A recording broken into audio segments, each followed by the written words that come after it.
Hey peeps, Paji here from Gamestunt, back with another video for you guys. Now today I want to show you my lance builds, what I consider to be like one of the best lance builds in the game.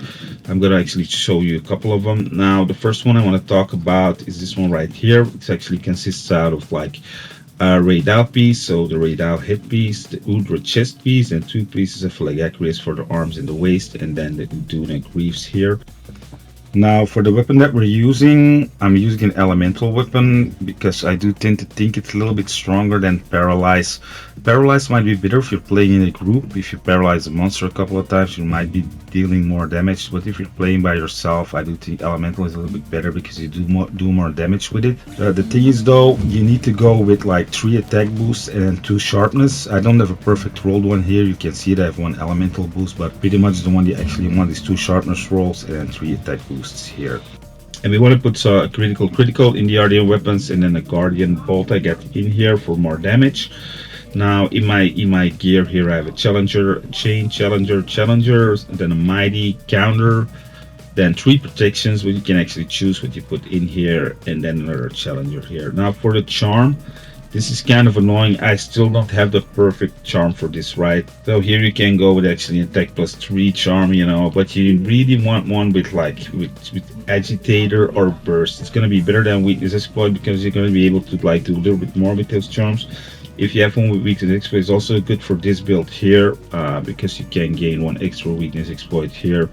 But yeah, it's really rare. I'm gonna tell you. You can see I've got 63 pages here, and they're all 24 talismans per page. So yeah, that's like what 1,300 something like that talismans I have, and I still don't have one. The best one I have is this one here, attack boost 3 with like level 1 and level 1, you know, with blight resistance and geologist. So really rare. Wish the drop rates were better for these talismans because I think they're really bad this time around. The previous game I would get like better ones, you know. Here like attack charms are really rare. Just getting an attack boost 3 is just crazy rare, you know. This is the first build here. We're gonna get like agitator 5 here, then weakness exploit 3, counter strike 3 here, max might 3, divine blessing 3, stamina surge and quick sheet and burst. We also have self-improvement here. We put a growth jewel in here, you know, so pretty strong build this one. The only thing is, right, you do not have latent power in this build. This is a build without latent power. I don't tend to like to play with it, but the weird thing was when I tested it against the ones I used latent power on, this one still hit harder than the ones without latent power. So I'm guessing, yeah, this one is going to be the best build, or one of the best builds out there at this moment in time now. Now for the skills that we're gonna have active is actually Azure Bolt 1, and we're also gonna have Lord Soul. So it boosts your attack with 5% and then lowers defense, but lets you survive one lethal hit afterwards. Boosts defense and resistance after you get hit, right? So really good skill here. Got tenacity, this one, and then Leviathan's Fury. This one has a little bit more potential in my honest opinion if you have the right talisman, because you can see here I wanted to put actually more agitator in, less weakness exploit, but I wasn't able because I needed to put the chain in here. But this one is actually a ray Dow, ultra ray, and then leg accuracy. The reasoning is because this one has evade extender, the other one has quick sheet level 3, but this one has evade extender, and in my honest opinion evade extender is just a little bit better skill to have than quick sheet for the lance. Also this one has 1 level in latent power, so you're getting like 10% affinity when it actually is up, and you get some stamina reduction for this build. So in my opinion this one is a little bit better, but the issue is here, if you want to do more damage you're really gonna need that talisman, right? So you really need one that gives you like the attack boosts 3 with agitator, which I don't have. So as it stands now, the other one is a little bit stronger than this build, although this one is a little bit better for survivability because I have the evade extender there, right? So yeah, but this one is pretty much rayed out, then ultra ray, laggy, and then for the stones we put in there is like challenger, chain, challenger, mighty counter. Then I got some thunder resistance in this one. I think I was because I was finding something else. I put some protections in here, and that's what I would do. We also do not have the growth jewel, so we're losing a little bit damage there, but it's not that much, you know. So And then here again, critical, then Guardian, handicraft here, but you can actually go like Guardian and then the element too. You know, it's gonna do a little bit more damage that way. So yeah, these are like the two strongest ones as far as I know that you have out there. Now this next build is pretty much your survival build, right? It's known about with many people here. It's called the Immortal build from the guys from Rage Gaming, pretty much.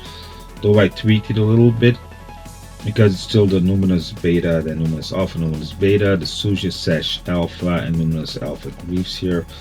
But I went with a different talisman. Here I'm wearing actually Thunder Attack with Iron Skin. This Thunder Attack is good, you know, if you get a golden one like a golden charm to give you an extra attack, to give you more attack power here. And I put an iron wall in there. And then pretty much the difference is here that I do have a lot of defense boosts, but I do not have the recovery up and recovery speed, only the speed I have. I don't think they're that necessary to survive, you know. It's pretty easy with the lance. The only thing that is pretty necessary is going to be your shield iron wall. The shield is for guard up, so you get like 80% like damage reduction when you get hit. That's like a very big one if you're blocking, because this one is what I pretty much use all of the time if I'm fighting Seregios by myself. I just pretty much then swap out the defense jewels for secure jewels here. If you put like 3 secures in here, then you can see I get like bleed resistance level 3. And you only get defense 4, but it's more than enough, man. And it's pretty easy like to kill him with this build, like pretty quick, you know. So yeah, let's look at the charms. And here we're going with like a challenger charm and headpiece, then a mighty charm, defense, then challenger. Here I put the 3 secures, but they can be like the defense ones if you're not fighting him. A mighty and a mighty, right? Iron wall and defense. So we can get agitator level 5, defense boost 4, counter strike level 3, max might level 3, divine blessing 3, iron skin level 3, but that's on the talisman, it's not what you really need. Then bleeding resistance I have, but that's for like Seregios. Elemental absorption 3, recovery speed level 2.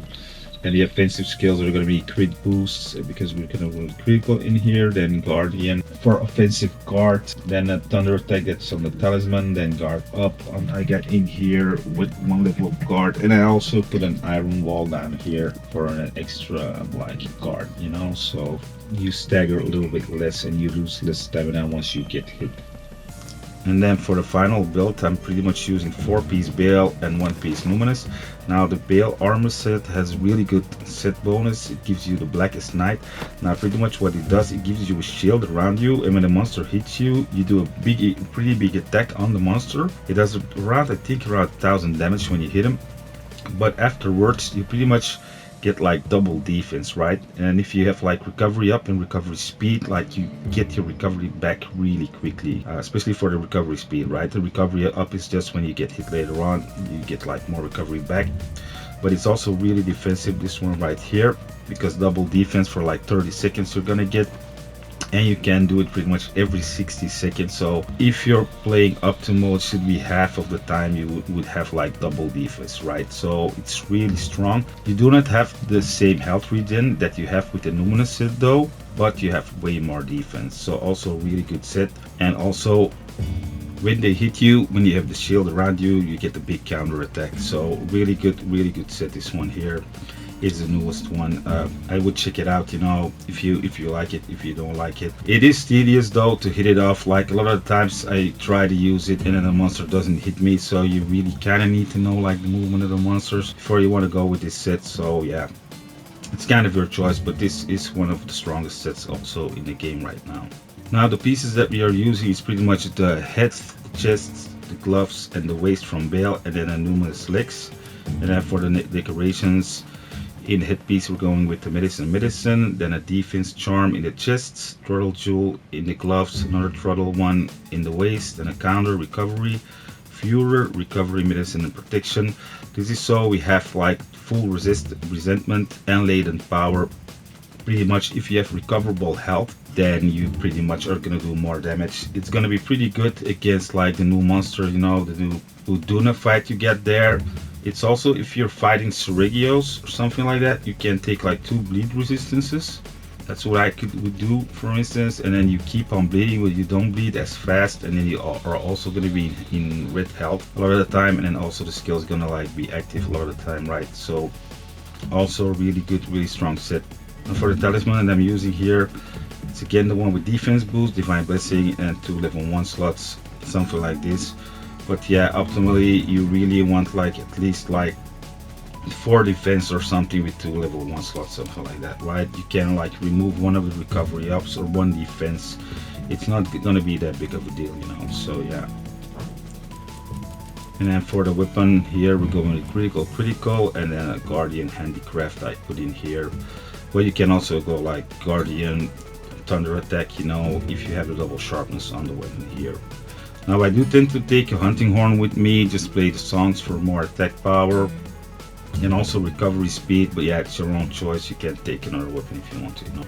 Now that was it for the video, peeps. If it was helpful in any ways, please do remember to leave a like and a sub. Keep yourself safe, guys, and we'll catch you on the next one.